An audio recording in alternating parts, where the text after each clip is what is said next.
আসসালামু আলাইকুম। আজ সোমবার ২৫শে জ্যৈষ্ঠ, ২১শে জিলহজ, ৮ই জুন। বাংলাদেশ বেতার রাজশাহী। স্থানীয় সংবাদ পড়ছি আব্দুর রহমান মাসুম। উত্তরাঞ্চলকে কৃষি হাব হিসেবে গড়ে তুলতে ৩,০০০ কোটি টাকা বরাদ্দের ঘোষণা দিয়েছে বাংলাদেশ ব্যাংক। এ তহবিলের মাধ্যমে ২৫ লাখ নতুন কর্মসংস্থান সৃষ্টির লক্ষ্য নির্ধারণ করা হয়েছে। সম্প্রতি বগুড়ায় বাংলাদেশ ব্যাংক কার্যালয়ের সম্মেলন কক্ষে ২০২৬-২৭ অর্থবছরের প্রথম ৬ মাসের মুদ্রানীতি প্রণয়ন উপলক্ষে আয়োজিত আঞ্চলিক মতবিনিময় সভা থেকে এই ঘোষণা দেয়া হয়। অনুষ্ঠানে বক্তারা বলেন, মূল্যস্ফীতির চাপ মোকাবেলা, অর্থনৈতিক প্রবৃদ্ধি ত্বরান্বিত এবং কর্মসংস্থান বৃদ্ধির লক্ষ্যে সম্প্রতি ৬০,০০০ কোটি টাকার প্রণোদনা প্যাকেজ ঘোষণা করা হয়েছে। এর অংশ হিসেবে উত্তরাঞ্চলের কৃষি খাতের উন্নয়নে ৩,০০০ কোটি টাকা বরাদ্দ রাখা হয়েছে। সভায় বাংলাদেশ ব্যাংকের ডেপুটি গভর্নর ড মোহাম্মদ হাবিবুর রহমান, মুদ্রানীতি বিভাগের নির্বাহী পরিচালক মাহমুদ সালাউদ্দিন নাসের, বগুড়া অফিসের নির্বাহী পরিচালক মোহাম্মদ শাখাওয়াত হোসেন, বিভিন্ন ব্যাংকের কর্মকর্তা, ব্যবসায়ী, শিক্ষক, নারী উদ্যোক্তা ও সুশীল সমাজের প্রতিনিধিরা অংশগ্রহণ করেন।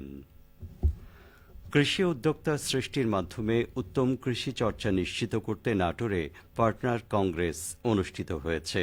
গতকাল নাটোর সদর উপজেলা পরিষদ মিলনায়তনে বিভিন্ন পেশাজীবীদের অংশগ্রহণে কৃষি বিভাগ দিনব্যাপী এ কংগ্রেসের আয়োজন করে। নাটোর সদর উপজেলা কৃষি কর্মকর্তা নীলিমা জাহানের সভাপতিত্বে কংগ্রেসে প্রধান অতিথি ছিলেন কৃষি সম্প্রসারণ অধিদপ্তর নাটোর জেলা কার্যালয়ের উপপরিচালক মোহাম্মদ হাবিবুল ইসলাম খান। অনুষ্ঠানে বক্তারা বলেন, দেশে খাদ্য নিরাপত্তা নিশ্চিত হয়েছে, এখন প্রয়োজন নিরাপদ খাদ্য উৎপাদন। উৎপাদিত খাদ্যের পুষ্টিমান অক্ষুণ্ণ রাখা, বাণিজ্যিকীকরণের মাধ্যমে বাজারজাতকরণের সম্ভাবনাকে ব্যবহার করা। এই লক্ষ্যে কৃষাণী পর্যায়ে দল গঠন করে তাদেরকে প্রশিক্ষণ প্রদানের মাধ্যমে সংগঠিত করা হচ্ছে। পার্টনার প্রকল্পের মাধ্যমে ৫ বছরে দেশে ৩ লক্ষ হেক্টর আবাদি জমিকে উত্তম কৃষি চর্চার আওতায় আনা হবে।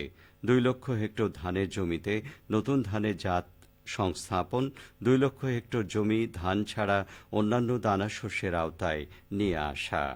এছাড়া এই প্রকল্পের মাধ্যমে দেশের ২,৮৭,০০,০০০ কৃষককে স্মার্ট কৃষি কার্ড প্রদান করা, উৎপাদিত কৃষি পণ্যের সরবরাহ ব্যবস্থার উন্নয়ন, মাটি পানি সহ শস্যের স্বাভাবিক স্বাস্থ্য সুরক্ষায় ৬টি ল্যাব স্থাপন এবং ডাটাবেস তৈরি করা অন্যতম।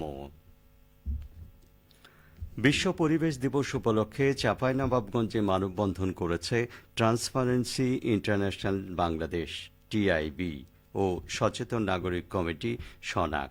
গতকাল টিআইবির সহযোগী সংগঠন সনাকের ব্যানারে জেলা প্রশাসকের কার্যালয়ের সামনে এই কর্মসূচি পালন করা হয়। মানববন্ধনে সনাক সভাপতি সাইফুল ইসলাম রেজা, সহ সভাপতি আশরাফুল আম্বিয়া সাগর, গোলাম ফারুক মিথুন, ইয়েস উপকমিটির আহ্বায়ক আমিনুল হক আবির সহ অনেকে বক্তব্য রাখেন।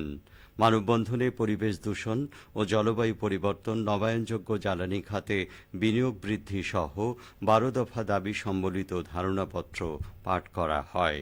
টিআইবির এরিয়া কোঅর্ডিনেটর শফিকুল ইসলাম অনুষ্ঠানটির সঞ্চালনা করেন।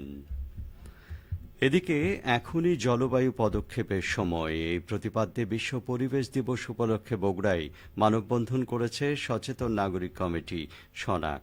গতকাল শহরের সাতমাথা চত্বরে ট্রান্সপারেন্সি ইন্টারন্যাশনাল বাংলাদেশের অনুপ্রেরণায় গঠিত সনাক বগুড়া শাখার উদ্যোগে এই কর্মসূচি অনুষ্ঠিত হয়।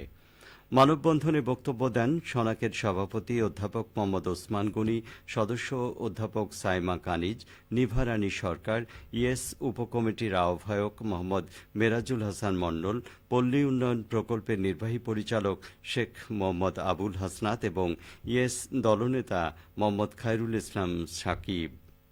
ইয়েস সদস্য হানজালা সরকারের সঞ্চালনায় কর্মসূচিতে সনাক, ইয়েস ও এসসিজির সদস্য, সুশীল সমাজের প্রতিনিধি, বেসরকারি উন্নয়ন সংস্থার প্রতিনিধি, গণমাধ্যম কর্মী এবং টিআইবির কর্মকর্তারা অংশ নেন। ইন্দোনেশিয়ায় অনুষ্ঠিত দুটি আন্তর্জাতিক বিজ্ঞান প্রতিযোগিতায় স্বর্ণপদক অর্জন করেছেন বগুড়া পলিটেকনিক ইনস্টিটিউটের দুই শিক্ষার্থী নাঈম ইসলাম ও আবু হুসাইন।